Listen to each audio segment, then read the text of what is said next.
let's get started. It is my pleasure to introduce our host, and moderator.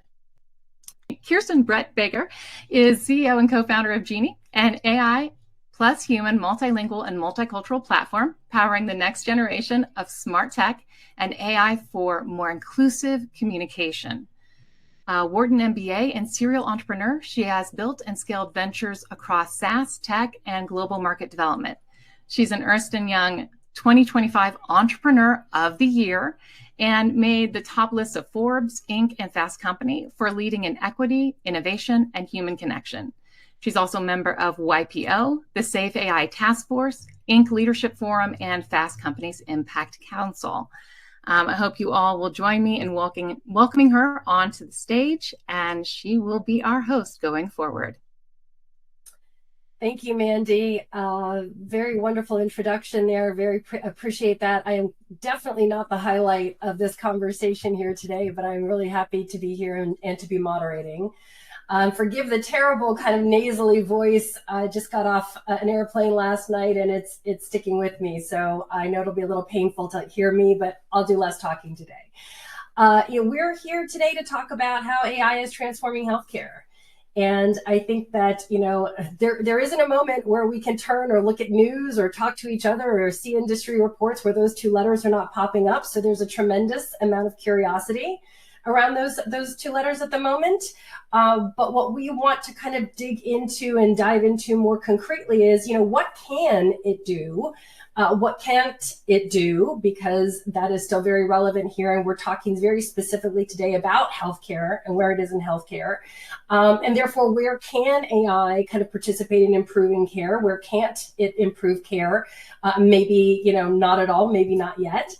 And for those who, are wondering where to start, like how do you kind of get started in trying AI and sort of, as we like to say, dipping your toe?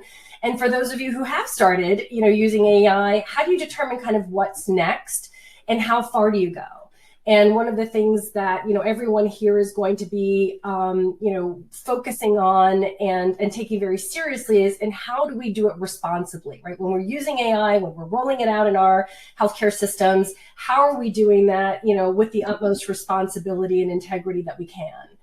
And within that, there are lots of interesting discussions around how we balance the human touch with that automation and efficiency. There are a lot of, efficiencies to be gained with AI, and we'll talk about some of those today.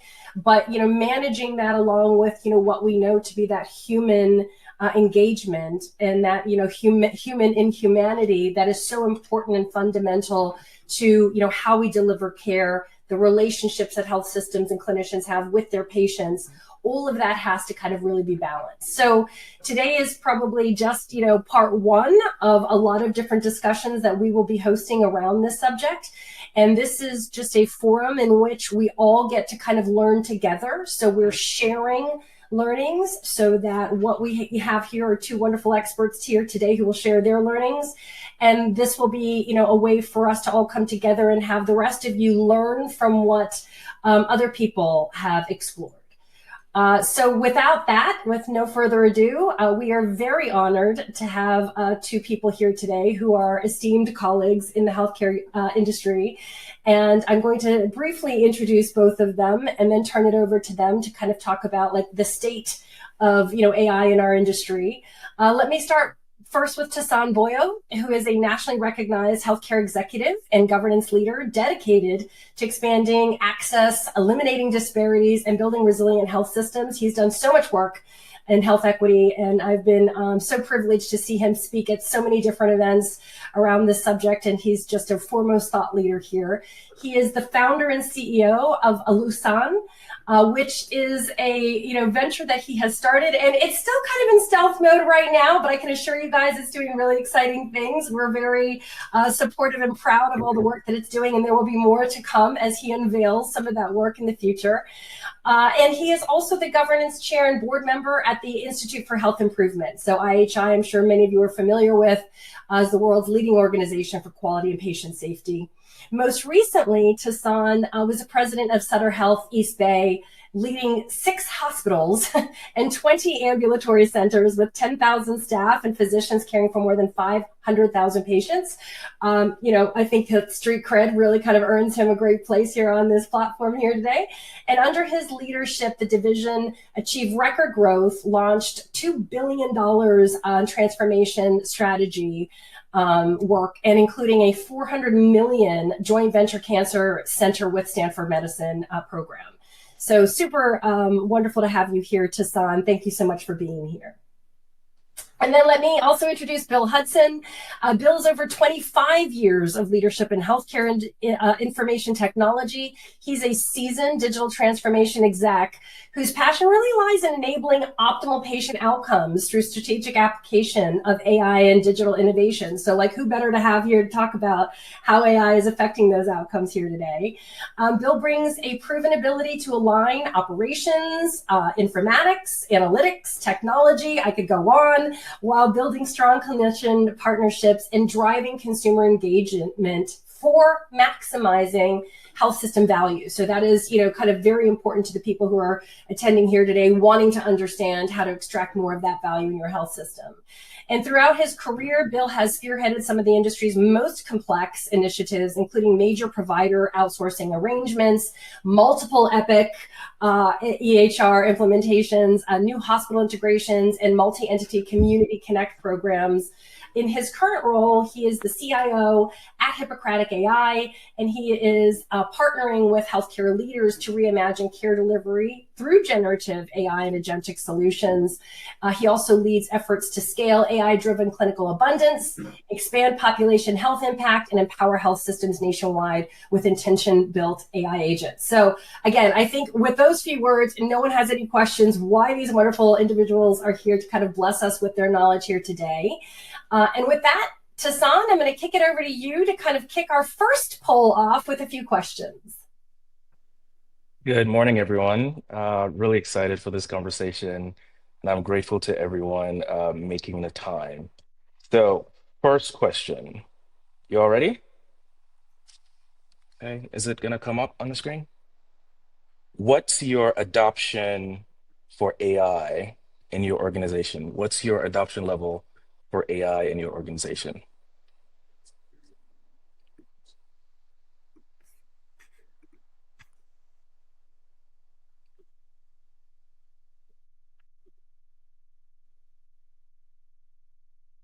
All right.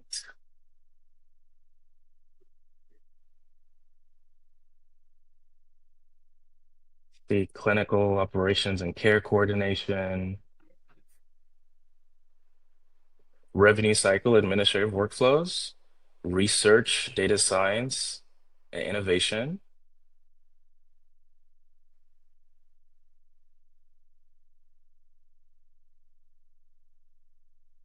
basic implementations. Okay, patient access, that's ramping up.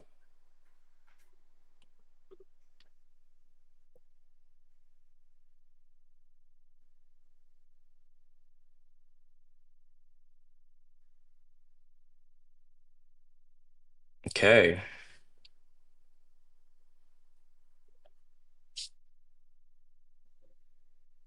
So right now in leading places, research, data science, and innovation teams.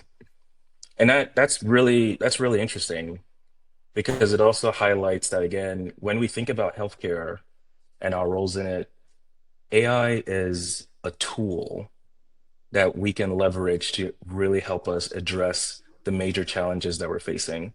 So when I think about healthcare right now, there are two things that are constantly impacting the system.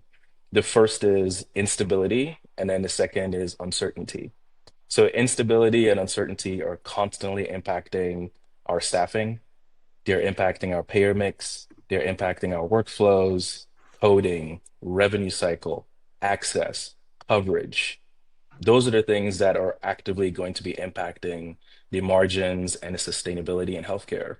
So the question isn't how is AI going to fix all of that? It really comes down to what are we doing on a daily basis to control the instability and uncertainty, and how can we leverage AI to help us pull those forces and find a way to stabilize them. And I think that's a shift we need to start thinking, that AI is not going to be the almighty solution, but a very, very powerful tool that's going to help us move our systems. Because fundamentally, healthcare is a team sport. So the question becomes, where is the best place we can leverage AI to help us be more successful on our day-to-day standard work? Bill, what do you think? I had an old mentor of mine used to talk to me about, what problem are we trying to solve? And I think what I see a lot of organizations doing right now is adopting AI or technology and trying to do it for the sake and trying to catch up, and not really focusing about what problem they're trying to solve and how they're trying to address it. We've fundamentally made things complicated for our nurses and for our physicians for the last 20, 25 years. If I think about every major technology advancement, it's been on the backs of nursing. It's been on the backs of physicians. We document this, update this registry, click this box. And, that really has really put that burden and prevented nurses from a large extent from being able to spend time with their patients, and prevented doctors from being able to really engage with their patients. And so I look at it from the standpoint of, like, if we treat this as one more piece of technology, and if we look at this as one more thing we're going to bring into the organization, one more thing for someone to do, it's going to fail, because I think we're kind of at that breaking point now. So what I would say is I think organizations have to be very, very focused on the problems they're trying to solve. And right now that there's a lot of diffusion specifically around AI, and that's actually creating more work for the organizations, and it's going to create a lot of problems for these organizations as they're trying to figure out how they get the value from it and move forward. So I like what you're saying, because what you're saying really is kind of that the early piece of this, and my bit of this is really is like the effect of this is creating this additional chaos, because there's a lack of focus around how organizations are thinking about AI. Yeah, I mean, that's a very, very powerful point. And one of the things that I keep reflecting on right now is AI on its own, it accelerates everything it's touching. It's accelerating the conversations, accelerating the impact of where it's being deployed. It can also accelerate chaos. It could Mm-hmm. also accelerate entropy. So I think one of the ways in healthcare, from all levels of a hospital or a clinic in a delivery system, the question becomes, how strong are your operations to meet the day-to-day needs of the community?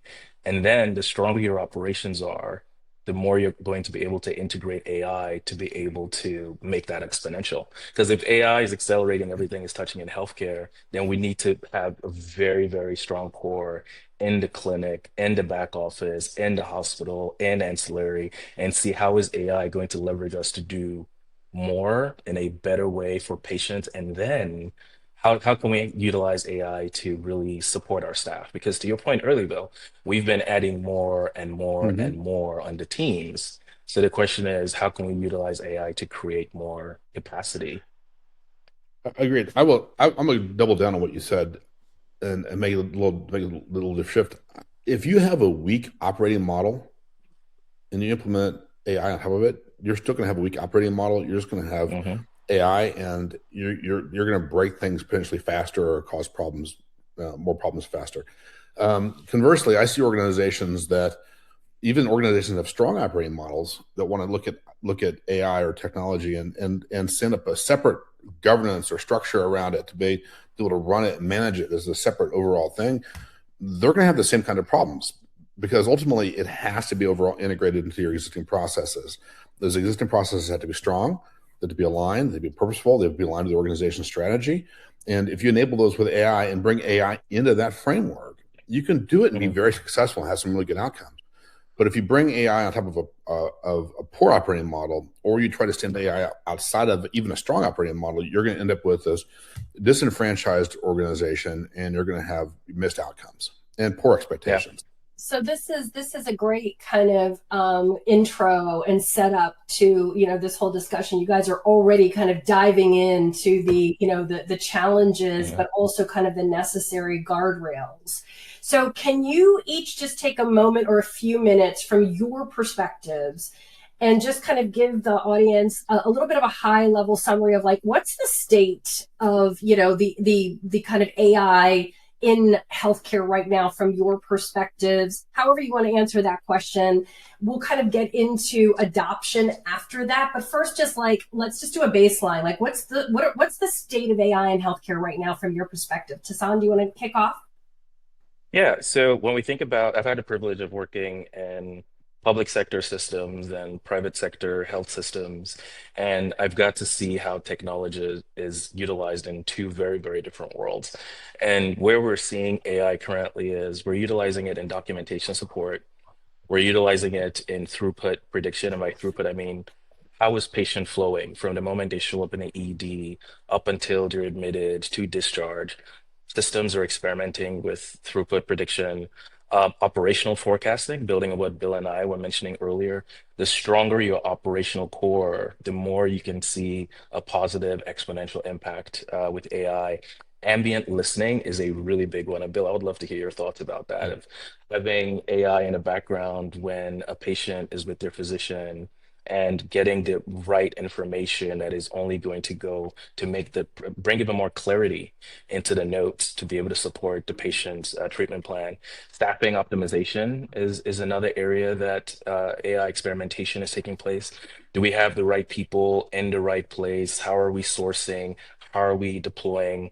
And then patient communication is going to be key. So for me, I remember working in Highland and in San Francisco General when we're utilizing interpreters and would have to wait for an interpreter to run, from one building to another building to be able to come support us. And we had a very, very powerful team of interpreters that were going all over the hospital. But also, again, that's a model that's not sustainable. So the question becomes, how do we leverage AI to make sure that patients feel seen, feel heard, with language services? That's another opportunity. So these are workflows that come to mind. Bill, what are you thinking? So I agree with you. First of all, I will say is I've seen the number of, I will call them vendors rather than partners. I'll differentiate, that have decided to pepper their products or tools or solutions with AI is proliferated like wildfire across the entire provider and even payer sectors. It's insane. Everybody has now got an AI tool. If it was analytics, now it's AI, and we're providing these insights, and you need to do it. And some of them we've got really good tools, and some of them are questionable rebranding of things that already existed. You talked about analysis and using AI to predict and take disparate data sources and to predict flow within a hospital, for example, or who might rub. And I think this goes back to something I said earlier, and something I think you even implied earlier, is that you can't implement AI, and why I see people struggling. You can't implement AI. We even data that this AI that's giving you really good insights or helping you drive really good process. You can't really implement it without the fundamental underpinnings. I've seen organizations implement, and I've been part of organizations that have implemented AI-driven type solutions to help with patient flow, but ultimately, I don't have the organizational processes to do anything with the data I'm receiving. And so, while I have good insights, I have poor delivery. I have poor execution, and I think organizations that implement AI without the execution element of that are going to run into challenges. And I think ambient is another one. Is I've seen organizations take a variety of paths on this. I have a good friend of mine at an academic organization in the north central area, that her organization got pushed to implement ambient, and she's part of innovation. And they looked at it and they were like, "Now, how was the business case for it?" And she's like, "Trust me, this is naturally going to raise the rising tide's going to raise all boats. We're going to get to a really good outcome, but we don't want to basically put everybody in a microscope to use it or force them to use it." And they implemented ambient, and the results were off the charts. Were fabulous. They had a good culture. They had a strong alignment. They did a lot of work around organization. And so that when they brought the tool in, it amplified the work they'd already done to aligning the organization for strong outputs. And I think there's a good example of, I don't have to build this crazy use case and ROI or even threaten my physicians with penalties for not using it or not seeing additional patients. These things will take care of themselves with a strong operating model. I think the other piece, I'm sorry. Oh, go ahead, Billy. Yeah, please finish. I think the other piece on ambient is I I think ambient's one of those things that's actually it's been so long in coming. When my boys, I have three boys, and when they started driving, my middle one, he wanted on a car, and I'm like, we got him a stick shift, and my wife's like, why'd you do that? I mean, he's got a stick shift. He doesn't want a stick shift. I'm like, because he can't text and drive a stick shift. Good luck. All right, because it's dangerous, right? But it's okay to let our doctors document on a computer with a patient and pay half attention to the conversation where they're using a computer, because that's totally safe. Yeah. Yeah. Right. So why is one bad and I'm gonna get a ticket for it? And the other one's like, this is just what we're used to. And so I look at ambient, so powerful. Ambient and even agentic, being able to decouple the clinician from the technology to the point that they can pay attention to the patient, knowing the technology is going to be there assistive to help them through it, is a huge fundamental shift. And that's the kind of stuff we need to be embracing like wildfire. Great complaint. Because it removes a dangerous situation and allows the physician or the nurse, the clinician, to engage with the patient at a much higher level, knowing the ambient's going to be assisting them, or being able to have agentic to be able to assign them those tasks to take care of them so they can be focused on the things that are important. And I think that's a shift that we're seeing. I think it's important as we have this discussion here, today, to also talk about, like, all these, to your point, Bill, there's so much efficiencies there, so much kind of increase in sort of like, safety and attention. But we're also hearing feedback, right, from the industry that, well, I save time, using AI here in certain cases, but sometimes it then costs me more time over here, even in ambient, right? We've heard those discussions. Like, I save time, maybe in the appointment, but it's taking me, more time now later to kind of, check notes or whatever. Like, there are different trade-offs. I think in the end, we're seeing kind of like worth it, to use a Billions Paul Giamatti quote, right? But there are like different considerations for us to have. And, as we sort of talk about like where the state is, and Tassan, you mentioned, interpreting and language access. And, I'll just kind of very quickly, summarize what we've seen in terms of like where the state of AI is in language access right now. And we see that our health systems, clients in all over the entire country, in every single state and outside the state, everyone's interested in trying AI, if not kind of going aggressively into AI, for lots of different reasons. You mentioned a few of them, Bill and Tassan, up front. Cost savings, though, also, right, being a major one. It's also, yes, it's about kind of operational efficiency. Yes, it's about staffing shortages, but that cost savings is kind of a big one, especially in language access.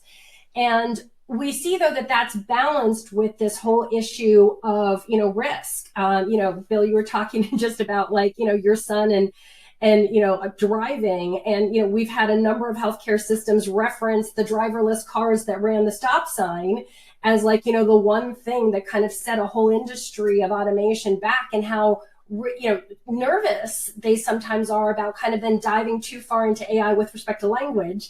You don't want that one sort of, situation that is mistranslated. So we do see that there's a lot of trepidation. When we've been in, we're obviously testing all of the machine translation tools as we're kind of looking at them.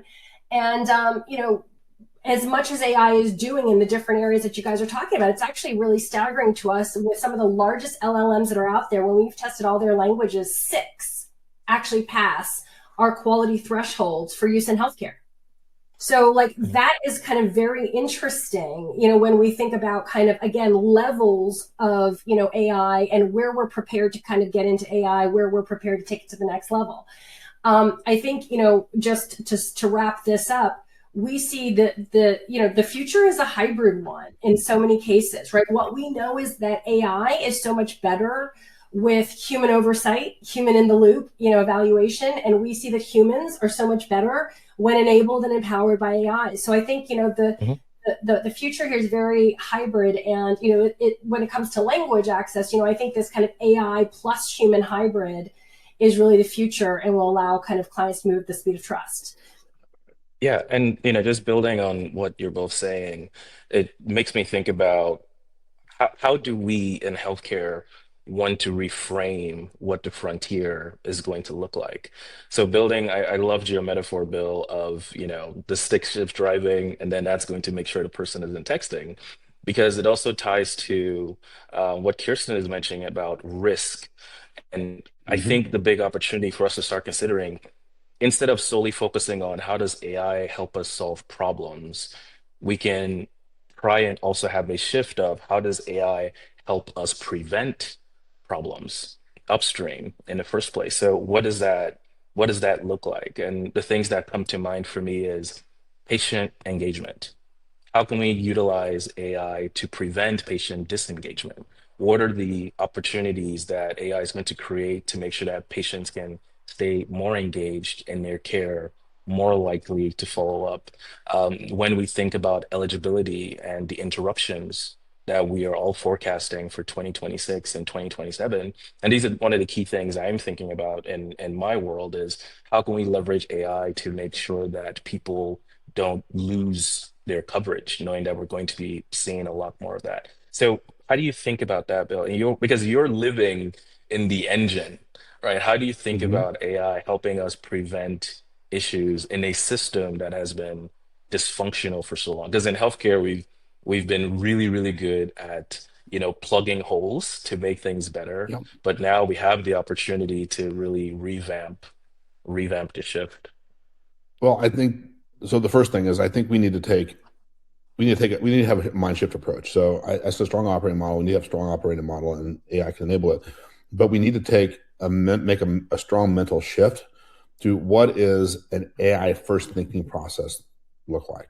Mm, okay. All right. So what does that look like? We have thrown people at this problem for decades, and there are not enough people, and there's not enough time. All right. But properly deployed AI gives us access to something that's really interesting, and that's abundance, and that's something that we definitively don't have in healthcare. You think about all the terms we use in healthcare about, triage is a good example. We're trying to figure out how we utilize scarce access to resources. All right. But in an abundance model, you pivot it and think of it. What does it look like if every one of our risk-based patients, which we failed at miserably on the provider side, what if every one of our risk-based patients had access to an agentic health coach that could remind them to check their blood pressure, that could remind them of what they could eat, what they shouldn't eat, and not just nag them? I can do that with text. But what if I could do that and have a conversation with them, right, in their language, all right, Mm, talking about things that are important to them? You and I both went through COVID, and we struggled getting people engaged, right? Because we're texting them, reminding them about to take the vaccination. We're reminding them to do this, right? But you and I both had to put strategies together around the population, how we were going to engage different populations differently. All right. They needed to be engaged culturally in the things that mattered to them. Right. Yeah. I can have a conversation in your language about the things that are important to you, explain to you why this is important. And I can do that at scale with agentic AI. And I think that's the mindset difference we need to make the change mm, on is we're going to have access to this abundance. The cost is going to be way less expensive than having a human being do this. It's going to be at the direction, Kirsten, of a human. All right. mhm, So you've Yeah. got the mhm, human connection, the human in the loop. All right. Yeah. But we've got to stay away from the FUD. All right. One of the things I will say that we're going to struggle with is, and this is no offense to anyone that's in journalism, because I'm sure there's some people here that are journalists, but one of the things they first teach you in journalism school, because among other things, I actually took classes for journalism because I wanted to be a writer at one point. But one of the first things they teach you is, the story about dog bites man is not interesting. No one's going to read that. They will read a story about man biting a dog. And that's where we're at with AI. It's like no one's going to have a conversation about Tosan that you ran a stop sign and hit a car. All right, but you were in a Waymo that ran a stop sign and hit a car. That's interesting because that happens so less frequently than the other does. We can Yeah. talk about that. And the problem is optically that then becomes the story and the narrative. And so I think there's this continual education process around with the public and our patients and the folks we're working with to help them understand that this is safe. There are humans that are connected to this. This is in the loop, and we can do this in a safe and engaged way. You mentioned, Bill, you brought up kind of the ability to then, be able to have that conversation with all patients, no matter kind of their background, their language, their culture. I actually just arrived back in the US last night from a trip to the UK, where there is so much conversation around GLP-1 drugs and building a whole ecosystem around that, and needing to kind of coach people around, weight loss and diabetes, in its entirety, not just kind of funneling people towards prescriptions.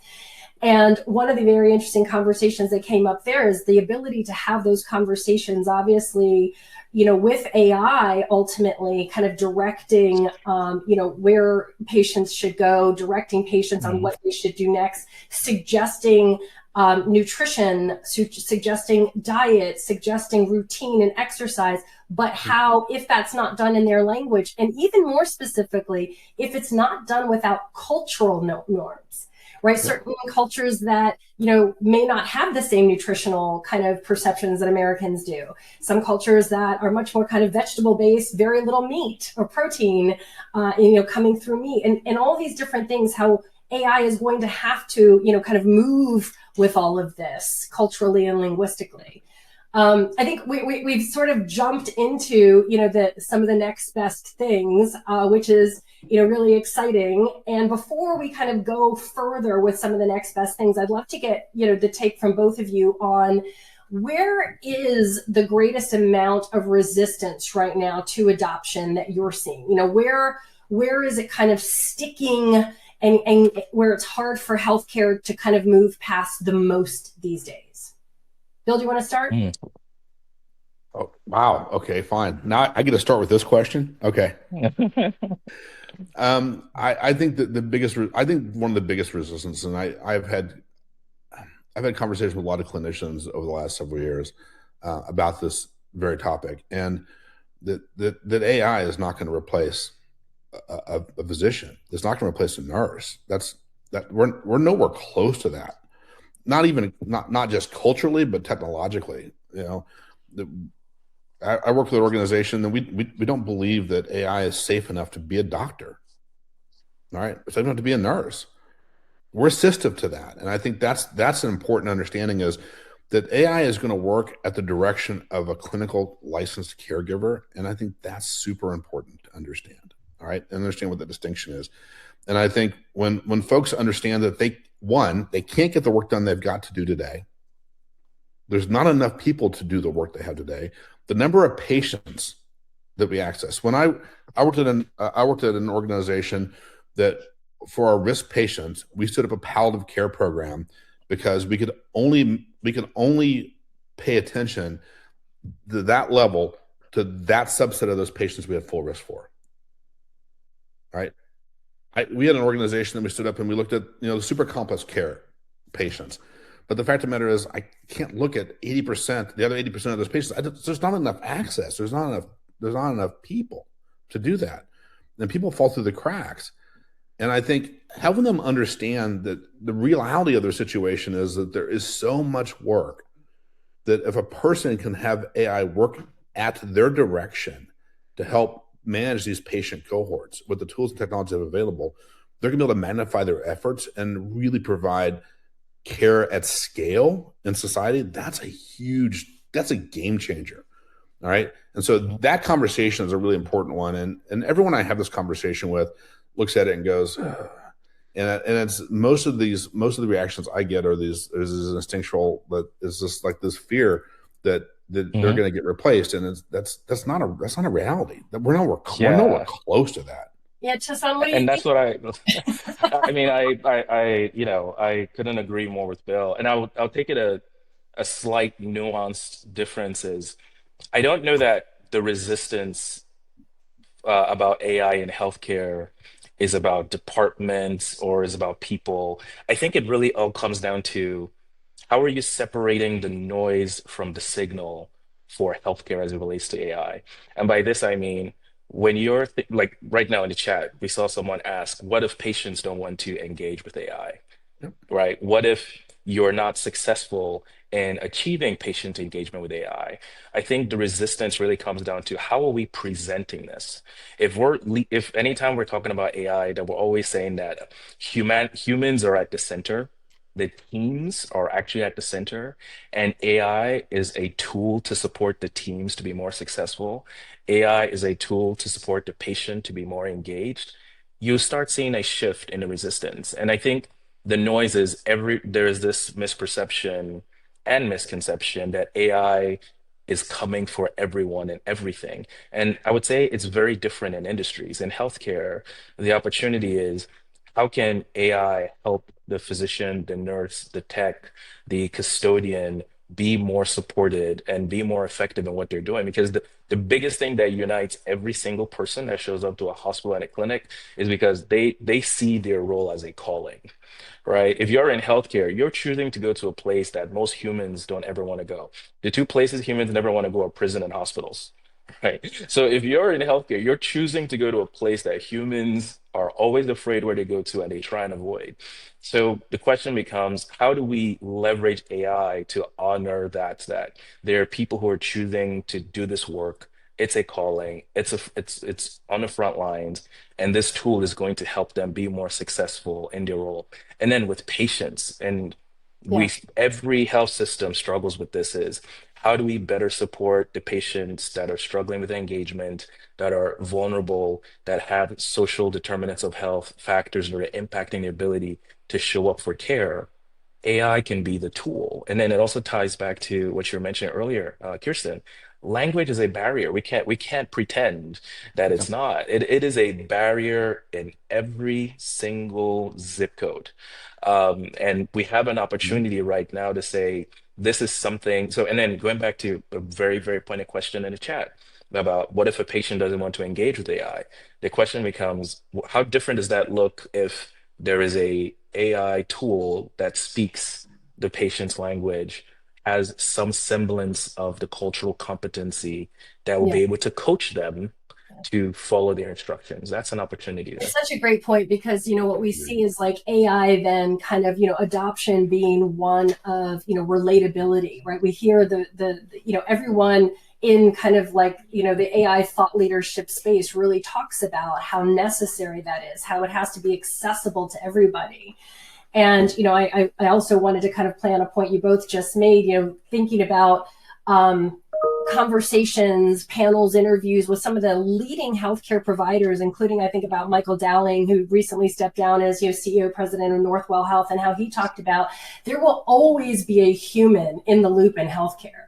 If this is kind of our whole spectrum of everything AI to everything kind of human in healthcare, we're going to move along at more and more kind of use of AI, but the standards for where we adopt, and again, standards for AI will be different across different use cases, language being among the highest standard that's necessary, but that ability to kind of always escalate to the human, we kind of as an industry here will always continue to be there. Just because we're kind of running out of time, which really does indicate how much we will have to get this group back together, because so many questions in the chat, and we haven't really even gotten to some of the next best things, but we do want to allow for a few minutes of questions before we have to let everybody go at 12:45 and to be responsible and on time. We did have we had a couple of poll questions left. But maybe can we throw Mandy and Christy the pain point poll question up there now? Does that work? Absolutely. And if you can just let us know kind of what, I think the polling is, where are your pain points where you believe that AI will add the most amount of value? And then you can kind of, actually, Tassan, maybe you can kind of read off, you can summarize some of the takeaways from those comments. And actually with that one, that's a personal answer. So we're just going to throw those straight into the chat on your pain points because there's such a wide area of options you can add there. So please throw them in. Okay. Well, I'll take a stab at this. If we going back to the things I brought up, I think AI is going to be very critical for us to understand how do we stabilize the system. There's a lot of uncertainty that is coming up in the next 18 months. And a lot of health systems are bracing themselves for that uncertainty and the instabilization that's going to come along with it. Those two things compound each other, and we can leverage AI to start asking ourselves, what can we prevent? What can we predict? What are things that are impacting us today that we know are going to impact us more in 2027 and that we can address? When we think about disparities, what are the things that we are going to be able to have more unlock to reduce cost and improve engagement and quality? To me, that's language. That's another opportunity there. So if we think about the challenges we're having today, the issues that are driving stabilization, how do we use AI to start preparing for what is coming in the next 18 months? Bill? With that, do we want to try to answer at least one kind of Okay. question out there? Or Bill, There was a question in the chat, and someone asked, as an employee, how can we encourage our organizations to adopt and implement AI solutions? And I think that's a really insightful one, because I'm a firm believer in that most good organizations from within an organization, most good ideas from within an organization come from the line staff, the line team that are doing the work. They're closest to the problems they're trying to solve, and they see the pressure of the organizational strategy coming down, hitting the day to day. And what I would say to the folks that are on the front lines of our healthcare delivery, and they're looking for AI to potentially help them, look for solutions that align with helping to address the core strategy of the organization. Right? Core strategy of the organizations are the ones that predominantly are the organizations are going to invest in. And if you can find that the alignment between the problem you have on the front lines with the strategic direction of the organization, and find a tool that can actually help you solve that, address that, that's going to be a good marriage. And those are the kinds of things that I would start at. If you look down the road and look at something that's too niche, or that solves a small departmental problem, it could be really, really important for your department and something certainly worth looking at. But it's when it solves a problem at a larger scale, and the problem, multiple problems departments have, then those are the kinds of things that are, in my experience, that get funded and get moved forward. That's a great point. So I think that, there are so many great questions in this chat, and we are kind of out of time. There have been a lot of questions here about, 45 CFR 92 and a whole bunch of language specific things. I think it's clear that we will do a follow-up here, certainly on language access, in addition to other things. I'm seeing a whole bunch of questions continuing to come in, but I don't want to hold people here today. Bill and Tassan, thank you so much for these contributions. I don't know, guys, there's sort of a podcast in your future here or something, because you're clearly generating all kinds of interest from the audience here. And we've only gotten started really in talking about this. And one thing that we know is we could come back and we could do this again tomorrow, and it will already have shifted a little bit. It'll certainly change, in a month, which now in, kind of AI dog years is a year, in kind of the rapidity of change. So we'd love to have you guys come back and talk about this. And we promise as an audience to do more of the discussions, and we will address the things in this chat, the questions that you have, maybe the next time or in the next few times. And in the meantime, if anyone does have questions for Bill, for Tassan, or for me or Jeenie, please feel free to email us at info@jeenie.com. Drop those in there and we will respond. But thank you, everyone, for coming. Mandy, is there anything else today? Hey. Hi. All right. So just a couple quick items. So actually, if you can reach us at webinar@jeenie.com, that would be the best email for us to get back to you. And of course, you can see more about what we do at jeenie.com. And that's pretty much all we have here. We do have, this is a series, so there will be other events, and next event will be in January. So stay tuned for that, and we'll follow up. Excellent. Thank you very much. Bye, everyone. Thank you so much. Thank you, audience. We're grateful for having you.